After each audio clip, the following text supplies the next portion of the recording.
In the Wild West world of podcasting, there is one podcast that is authentic and genuine and continues to stand tall in its originality.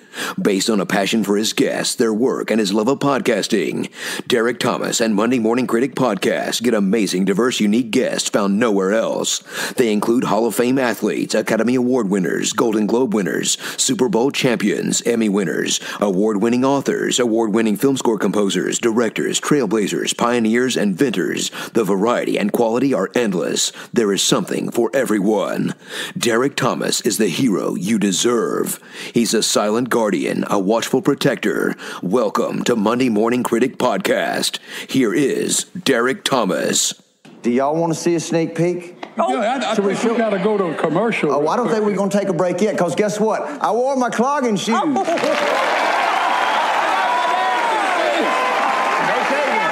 business here. Let's do it. I think Eli needs to take a commercial break. Just leave the dancing to us, Eli. Come on now. The rest of us, we're going to sing and we're going to dance.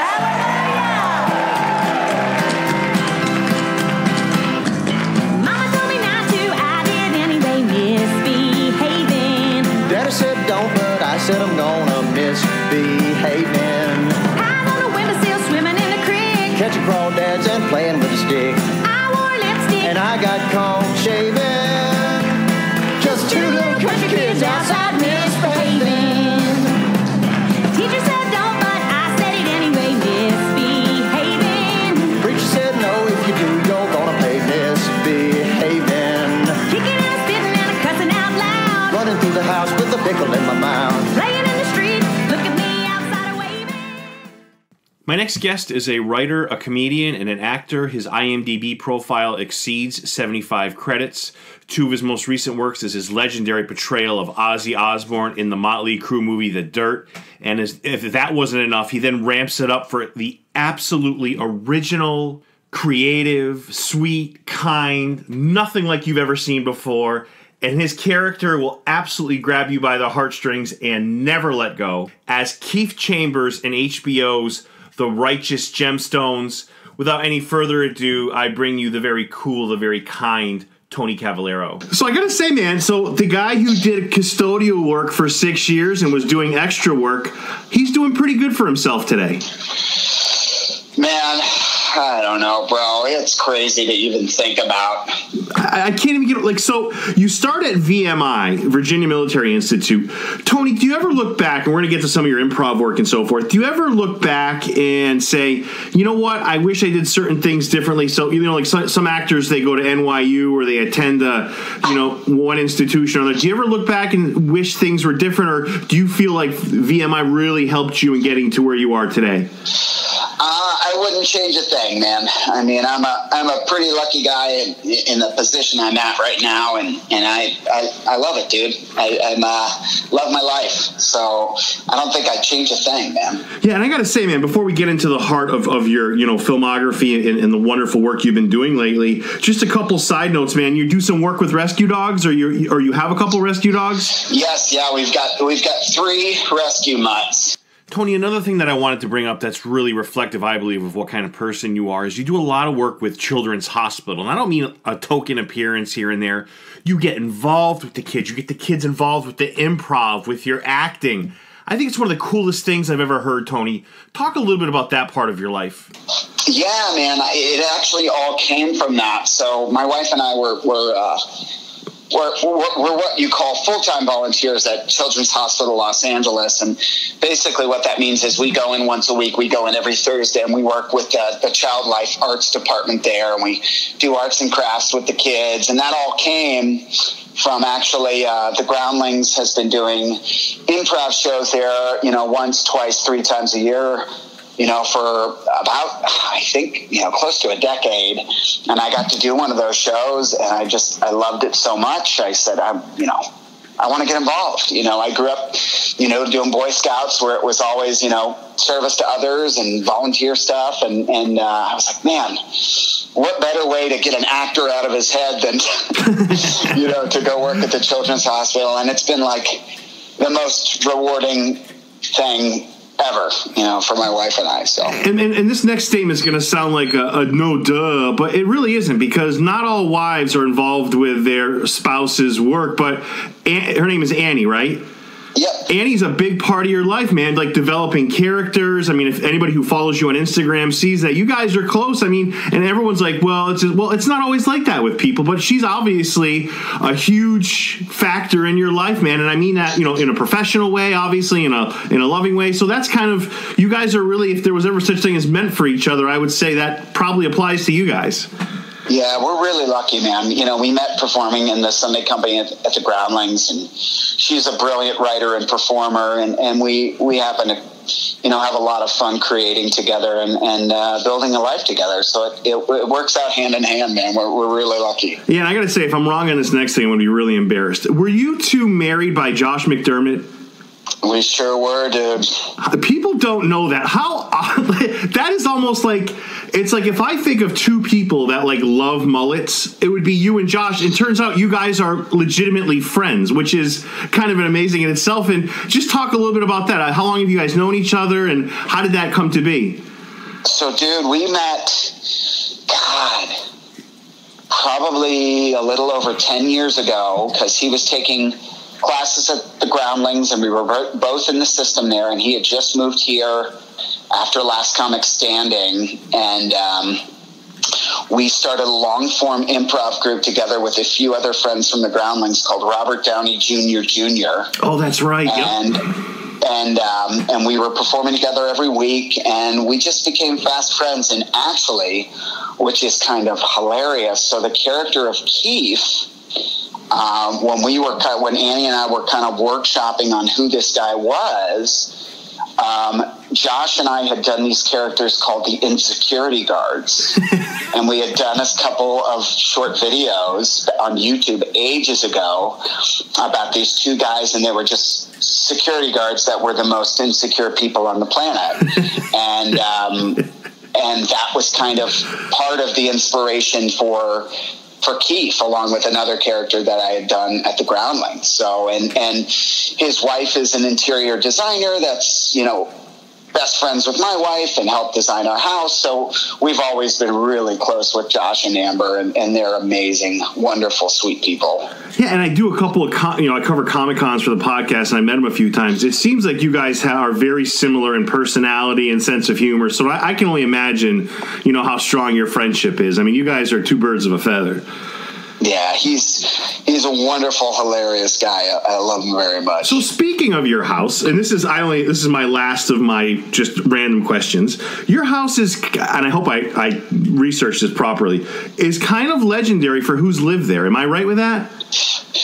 We do have a historic home here in Hollywood with some pretty cool history. Yeah, Marlon Brando lived here for a while. It was a yoga commune for a while, and a really cool architect, this guy Paul R. Williams, who I think is really the most notable of all the people associated with the home. And he was, I'm going to screw this up, but I believe he was the first African-American to be inducted into the American Architectural Society. Wow. And he built homes for Lucille Ball. He did the renovations for the Beverly Hills Playhouse, and or not the Beverly Hills Playhouse, the Beverly Hills Hotel, built homes for Frank Sinatra, and we're just lucky to own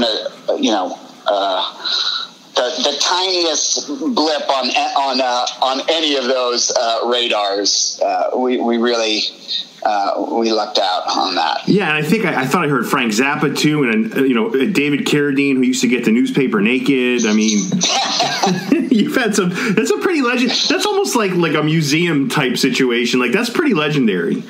Yeah, it's and you find that's the thing. It's not super. I mean, if you were to really dig into the history of so many of these homes here in Hollywood, I feel like Mae West used to live in one that was right across the street, which isn't anything spectacular. It's just, throughout the history of Hollywood, it's a pretty short history. I'm pretty sure each and every home that's been around for 50 years or longer has housed some famous person on the living room couch at some point.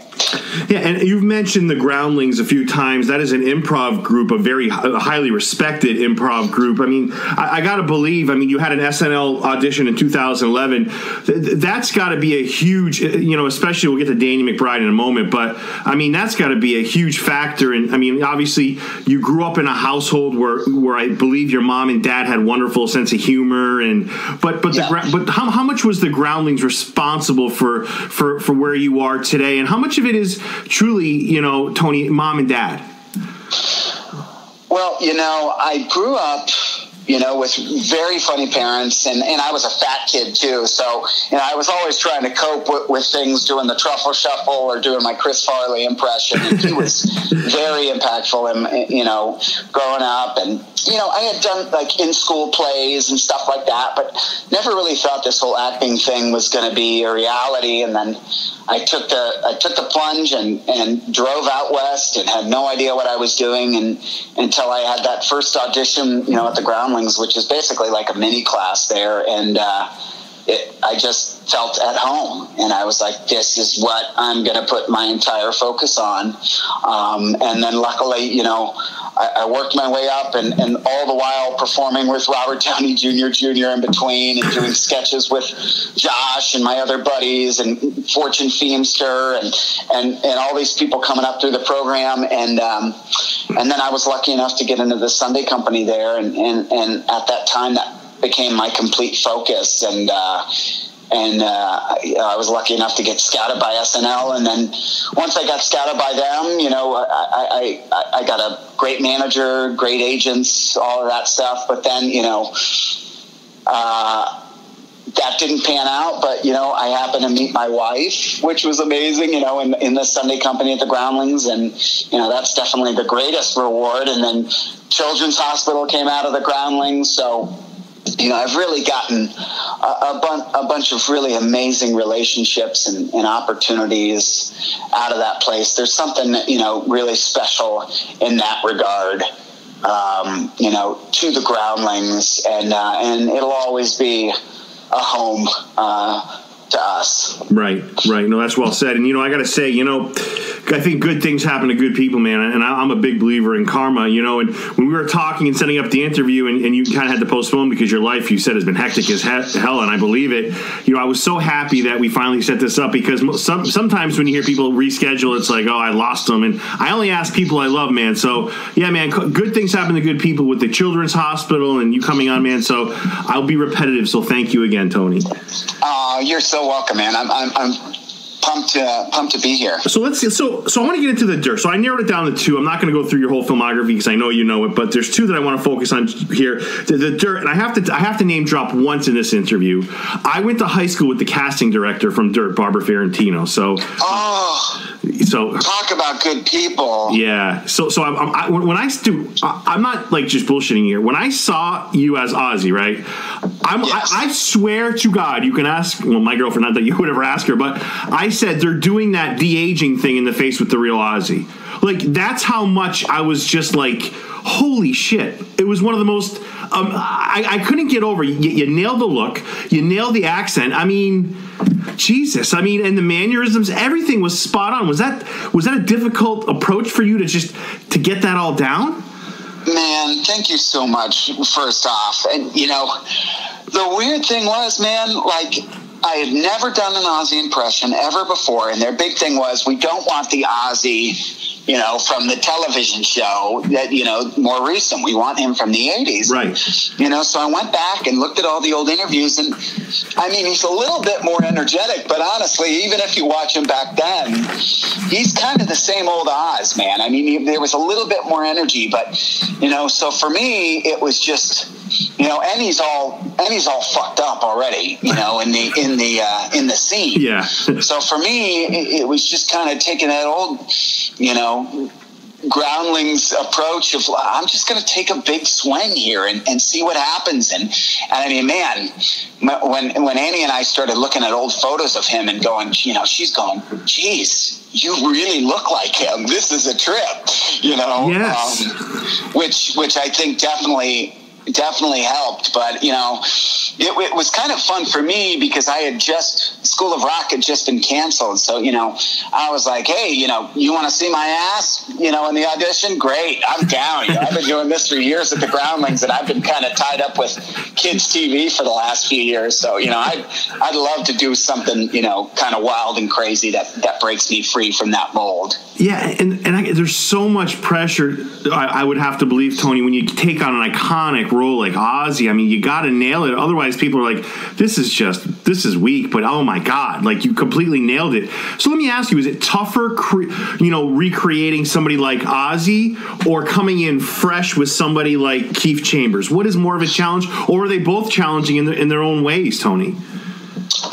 Ozzy for sure, dude. Yeah. Like, I remember going to a screening, and the first screening I saw The Dirt, and I was excited, but I was also like, am I going to just get annihilated by the diehard Ozzy fans? Like, I just didn't know. You don't know till it comes out. And I mean, I was genuinely like on the fence. I didn't know what was going to happen. And then when the reviews started coming out and people seemed to really love the take on him, I was like, all right, I remember physically watching all his interviews, and there was one physicality to him, and you'll see it in my portrayal. He always has kind of his arms at a 90-degree angle, and it was even kind of that way back in the day. Right.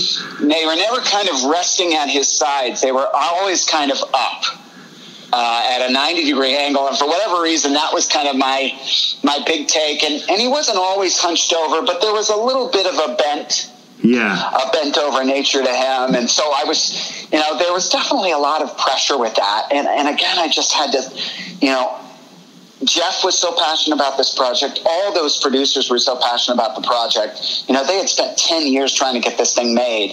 And I just kept saying, trust the process. They believe in you. They're the ones that hired you. You went through a pretty, an intense audition process. Do what you did. Commit like you did, and luckily it paid off. Whereas a guy with Keith Chambers, again, I kind of took the same process and said, I just got to commit to this guy. He is completely uncomfortable. He doesn't know where to put his hands. He doesn't know how to talk to people. He doesn't know, I kind of approached Keith as like a guy who was like, he's a baby, he's discovering things. He's been naked so much, dancing in a cage. He's not used to wearing jeans or having a shirt on, or, maybe his tattoos hurt coming off. So I tried to bring little physicalities, nervousness to him and really manifest physically that kind of discomfort that he's constantly going through. Yeah, and it's too bad Sharon Osbourne didn't see your, because I thought it was respectfully done. I just, I don't know why people wouldn't watch. I just thought it was just, I thought you were very respectful about your performance. I mean, the stories with Ozzy are legendary, perhaps more than any singer ever. I mean, I don't know. I thought it was very tastefully done. I thought you did it respectfully, man. Kudos to you on that. Oh, thank you so much. So I got to say, for those of you listening, The Righteous Gemstones, if you haven't watched it yet, please, on HBO, you have to watch it. Man, I got to tell you, this show it tugs at your heart. It's a tasteful look at grief. It's insanity. It's energy. The cast works. And more importantly, I mean, there are times where I'm laughing so hard here, I got to pause it and just walk out of the room for a little bit, because it's like, it'll get like, I have had some heart issues recently. I got to tell you, this show might have given it to me. It's so well done. So I got to ask you. Go ahead, I'm sorry. Just the genre bending, Dude, I was doing research on your life, and you brought up. You said maybe it was for the Dirt performance, or maybe it was going into the Righteous Gemstones, where you wanted your hair similar to Tanaka. Am I right with that? Yeah, Tatanka. Tatanka, that's it. I'm sorry, Tatanka. Dude, that was like right out of my heyday. I totally see it. Yeah, well, you know, I pretty much had the Ozzy hair. All I did was tuck the sides kind of back behind my ears to give it more of a mullet look. And I was like, you know, I want to take it one step further. So I was like, well, what if we shave the sideburns a little bit, kind of that bad military haircut kind of look? And we did that, and I was like, it's not radical enough. We got to do something a little bit more. And so I remember I was working with the hairdresser, Brian, and I showed him that picture of Tatanka, and we went up. I remember we shaved it to the skin, you know, way high up on the sides. And coming home, my wife was with me out there in Charleston, and coming home, and she's like, "Oh my God, this is insane." Yeah. But I think it works, you know. I mean, we should all be lucky to have a friend like Keith Chambers. I'm going to tell you, Tony, one thing bothers me about fan reactions. Like, Keith is 99.9% loved, but I wish people would stop saying, is he gay? Is he a Satanist? You know, those tattoos. When is he going to lose his shit? But that's what I love about Keith is we don't know any of that, and that's what makes him, outside of your unbelievable performance, that's what makes him magical, is that we don't know those things. He's this sweet guy who loves, you know, he loves ice cream, he loves Jesus, and he loves Kelvin, and probably in that order, and he's just a sweet man. I don't want to know those things. Is that a good way to approach it? I feel the same way, dude. And, you know, I was just in New Orleans, and I had two separate people come up to me and just say, honestly, obviously your character's so funny, but I relate to him so much. Is that weird? Have people come up to you and said that? And I say, yes. Like, this, like, misunderstood, sweet enigma of a man, you know? And I think that's what people are digging so much about him, that, like, they know people like that, where it's just like, just let him live his life. Who cares what the fuck's going on up there? You know?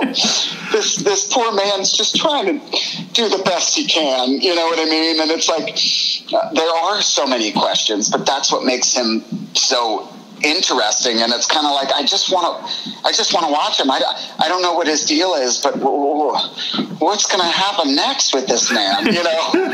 It's like, you know, if this was the 50s and he had a shirt and where you couldn't see that, you know, 666, people would be like, that is a sweet man. Like, now in 2019, there's got to be a reason why he's this guy. But why can't people just be? I just think he's just a sweet guy that's a good person. Exactly. Right? I mean, that's exactly the way I see it. I got to tell you, the other thing is, I have never seen so many dongs in a show in my life. Dude, Danny McBride's talking, and there's one there. There's oh my God, the scene at the end with the milk and Keith. I mean, it's just, but it's not tasteless. It just works. And that's a tribute to the cast, Danny McBride, Hill, everybody involved. I mean, what did you... You know, and from reading the scripts, I had no idea there was going to be so much dong. And I think it just kind of happened that way. So, you know, and for me, I'm just like, it works. Yes. You know? Yeah, and, you know, and I know you were close with the cast. You guys you binged Game of Thrones. You guys spent time together. Even though you have so many, you're an experienced actor. You have this, you know, you're in this wonderful improv group. Do you ever look to your left? You see Walton Coggins. You look to your right. You see John. Are you ever? I don't want to say overwhelmed, because it almost assumes like you're starstruck, and that's not what I'm trying to say. But are you ever like? Do you have to kick yourself? Are you like, I'm here. I'm doing. Or are you at the point of your career, Tony, where you're like, you know what, this is where I should be?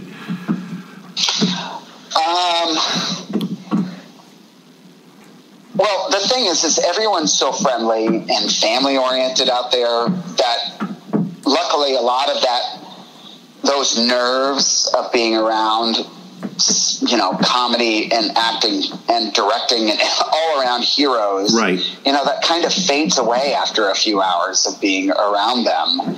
And, you know, I just feel so lucky, man. And the more I can just be in gratitude of being there in the moment, because if you get too wrapped up in that stuff, it might affect your performance. You know what I mean? You're right. But so there has to be a little bit of, you know, I'm supposed to be here. I went through the process, and, you know, and I'm the one, you know, I was chosen by these guys to get to be here and play with them, you know, and I think there is, you know, you got to have a little bit of that, you know, I'm allowed to to be here and play and be joyful, but also, I mean, it's never past me the gratitude and humility of getting to perform with such icons and heroes, you know? Right.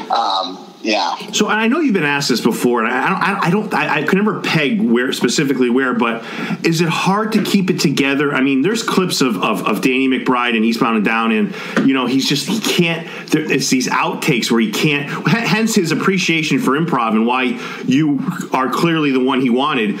You know, was it hard to keep your stuff together at times? Not only with your scenes, but just watching others. Is it, especially Judith with Edie Patterson? My God, I don't think I've seen a crazier character in anything. But was it tough to keep it together for the actors and for you?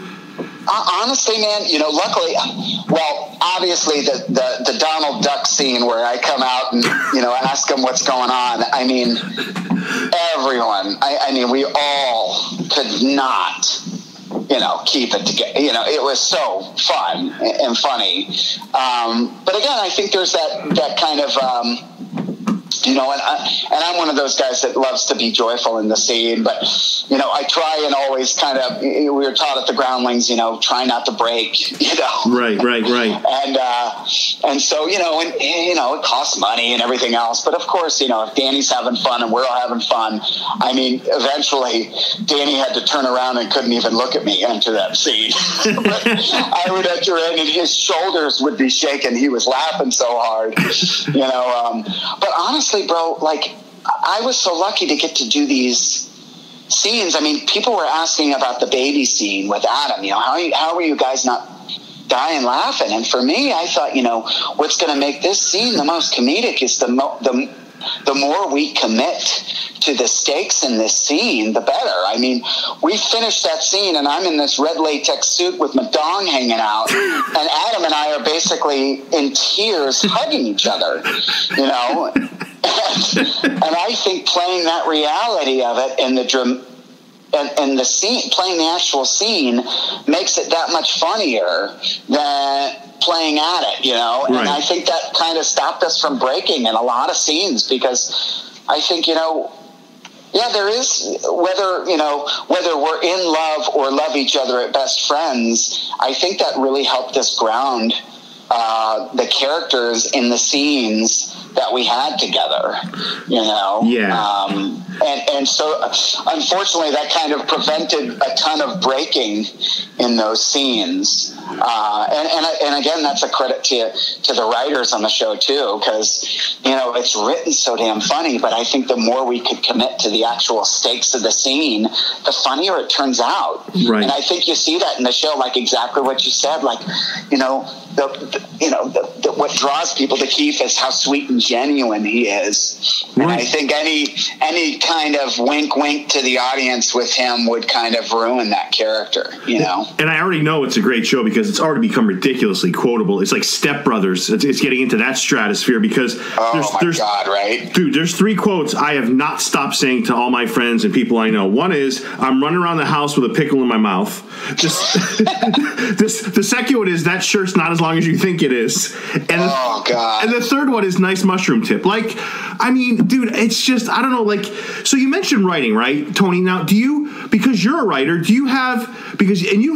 and I hope I'm not, you know, I hope I'm quoting Danny or who, I might have been Hill, I'm not sure, I'm not sure, but Keith was just written as this, you know, just a character, you know, I don't want to say plain, but he wasn't what you made him, right?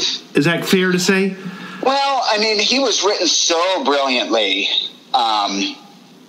And the thing was, he was originally written to be a little bit older and heavier. And he was I think I ended up, during the casting process, I was shown a video of an actual Satanist who turned preacher. And this guy was definitely older and heavier than me. But he was always written as this weirdo guy. And honestly, I don't know what they had in mind. I just kind of made this choice for this guy, and it happened to be something that they wanted, or that when they saw, they were like, that's it, you know. But I mean, again, with these scripts, they were so brilliantly written. there wasn't a ton of improvising. I mean, yes, I was able to put a physicality to Keith that we hadn't seen before, and find some little moments here and there. But he was really, the writers on the show, and Danny and Jody and David, they're so brilliant that this, for the most part, I feel like this, besides like night and that night I say in the very opening scene, and then as I'm the baby and I go, I'm still really high at the very end. Like, there's not much else I really remember improvising too much of, because the writing's so brilliant. Right, and that's my question. Like, is even not just Keith, but like in totality, are there moments where, because I don't know if Danny's one of these directors that just keeps it going, where maybe some moments are gotten received from improv, but is it pretty much a stick to the script show, Tony? I didn't get to do a ton of scenes with like Edie and Danny and Adam or John, because a lot of it was Adam and me. But for the most part, the scripts are so brilliant. Every once in a while, we'll find something a little special. But again, I think the scripts are so great. I personally didn't do a ton of improvising. Again, physicality I would find here or there, but the scripts were already so darn funny, Yeah, I have a few more questions for you, Tony. I know you've been busy all day. I hope you don't mind if I have a few more for you. No worries. Yeah, so I have to say, is there a scene that you weren't involved in? So for me, I loved every character, but the two that I loved clearly were you and I loved Judith. I thought the scene with her talking at the Outback was nothing short. It was something out of Clockwork. It was so insane, and it was so brilliant at the same time. I couldn't get over it. Is there a scene that stuck with you that, whether you were involved in it or not involved in it, was there one that you kind of were like partial to? Personally, like in that last episode where Adam gets to have that moment with the three siblings on the couch, and he is talking to the siblings and telling them, I don't know what I am. I don't know if I'm the devil or if I'm Jesus. Maybe I'm Jesus, and kind of opens his heart up. I think Adam did such a beautiful job with that moment there. And that's the thing, dude. Like, I'm talking about, a show where we're talking about how many dicks there are in it. But like, and then obviously the flashback episode, man. Jesus Christ. Yeah. The acting and the comedy, and Walton's scene with his son with the booger on the throwing star, and it's like we're talking about a booger on a paper throwing star, but the acting is just, that's the thing for me. It's like getting to see the scene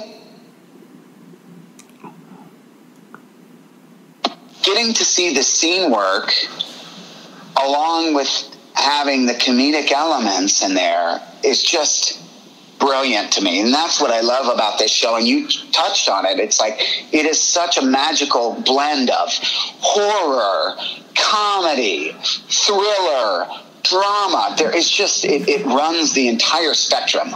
And to Danny and David and Jody's credit, they never shit on religion in this show. Like, they're in the wrong hands. The temptation, I'm sure it was for other people, would have been there.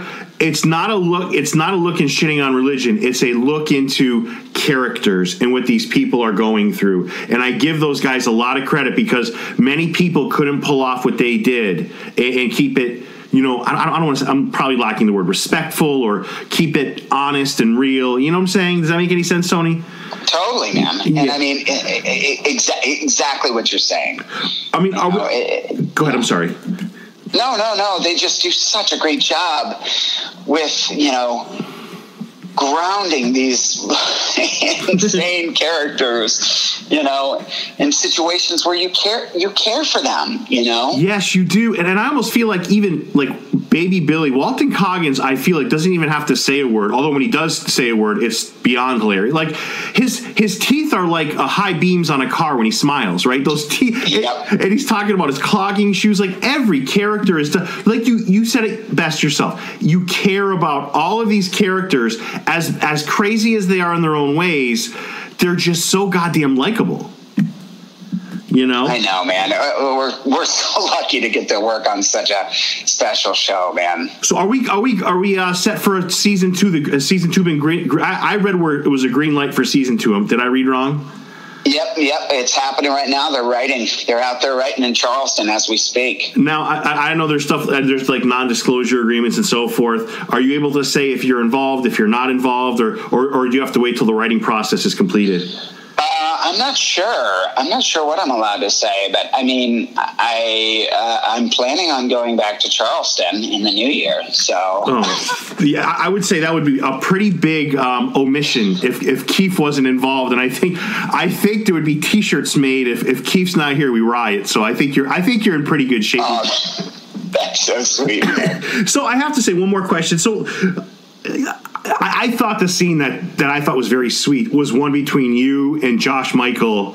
It was just like Keith used to be part of them, and he walks by, and they're like, he's a nerd, and they just break out into techno. Like, I just thought it was like, it's just innocent little moments like that, man, that really complete this show. And that's the last I'll do of the gushing of the show. But that just a lot of sweet. Man. And how great is Josh? He's so wonderful, and you know. All of the it's Dominique plays the goth chick, and Michael plays CryptoCore, and I just love it's little stuff like that. Like, they could have made that character a mean, fucking weird, crazy Satanist, and like even at the very end where Adam is like, I know fucking karate and I will kick your ass. And Josh, you know, they use that choice of him going, man, I didn't mean nothing by it. I'll show him to you. Like, these guys are like Satanist cyber goths with heart. Yeah. And let me ask you. So when you, and this will be my last question. So when you rap and you know you've completed everything, Keith, do you know, Tony, do you know you have something special? Do you know that there's something here that people are going to really like? Obviously you don't see the filming of the other characters, but from what you did, do you know that there's something just really special here? This is not like anything else. From the moment I read that character, I knew there was something special about this guy that I felt like was going to click with people, because, you know, there was just something special about that sweet person who is just misunderstood. It's everyone in middle school. Yes. You know, it's everyone on that first day of middle school, and it's just like, there are so many people out there that have come up to me and go, I just love him so much. I just want to hug him, but not too close. You know, like, I don't want to give him my phone number, have him know where I live, but I just want to give that guy a hug. You know, and the amount of outpouring where Kelvin kicks him out, and what a fun scene to get to do. And we were doing that in this big mansion on a plantation with David Gordon Green as the sun setting. I mean, I'm just like, pinch me, where am I right now? You know, and just the outpouring of people, you know, who just are like, no, don't kick Keith out, please. And it's been a month since I've seen it, but I swear this was a scene where I did have tears in my eyes. Doesn't Keith look at Kelvin and ask him, do you want a soda? Can I get you a soda? Is that what he says? Do I have that right? Can I get you a Mellow Yellow? That's it. Can I get you I'm like, how freaking sweet is, like, I don't know, man. There's an outpouring of love. I don't know. Maybe I think we're at the point where Keith might deserve his own spinoff. Oh, God, that would be amazing. But please let me do a few more seasons with these geniuses. And then maybe we get a Keith prequel series. Tony, is there anything you wanted to get out there? Your social media is a great follow on Instagram. You're a fun follow. How can people follow you? Is there anything coming up you wanted to throw out there? Oh, thanks so much. Yeah, you know, I'm just at Tony Cavallero on everything. And then my wife and I directed, she created and stars in a new podcast web series that's kind of a parody of all these wellness podcasts that have come out called Slide Slop the Podcast.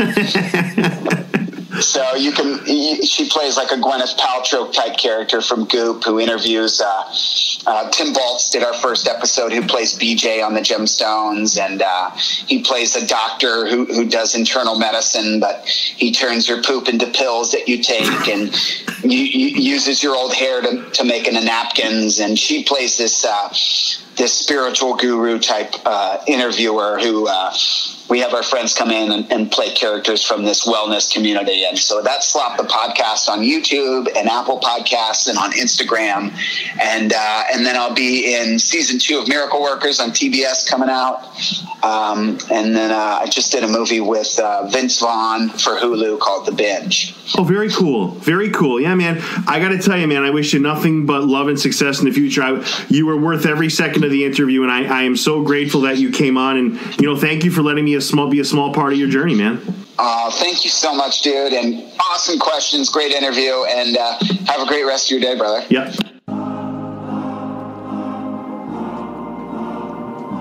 Hey, Keith!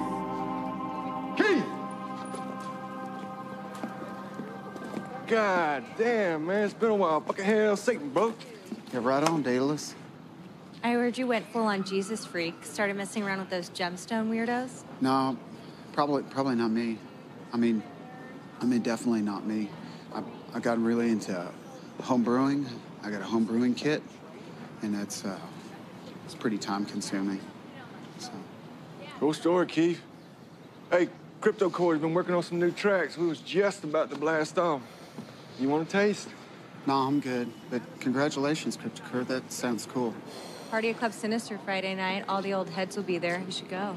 Like I said, I'm pretty busy with barley and hops and stuff. So y'all have a fun and safe time, and y'all ta-ta.